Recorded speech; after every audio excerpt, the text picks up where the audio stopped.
সংকটাপন্ন মায়ের স্নেহ স্পর্শ পাওয়ার তীব্র আকাঙ্ক্ষা যে কোনো সন্তানের মতো আমারও রয়েছে, কিন্তু এখনই দেশে ফেরার বিষয়ে সিদ্ধান্ত নেওয়ার সুযোগ আমার একক নিয়ন্ত্রণাধীন নয়।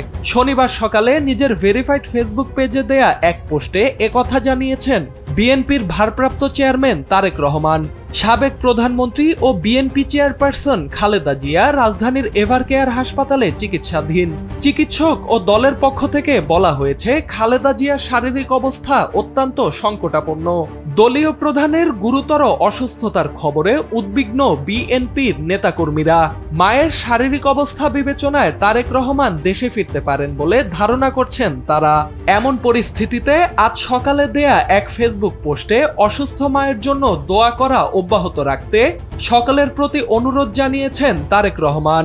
খালেদা জিয়ার প্রতি আন্তরিক দোয়া ও ভালোবাসা প্রদর্শন করায় সকলকে জিয়া পরিবারের পক্ষ থেকে ধন্যবাদ ও কৃতজ্ঞতাও জানান তিনি। পাশাপাশি বাংলাদেশের রাজনৈতিক পরিস্থিতি প্রত্যাশিত পর্যায়ে উপনীত হবার সঙ্গে সঙ্গেই দেশে ফেরার আশাবাদ ব্যক্ত করেন তিনি।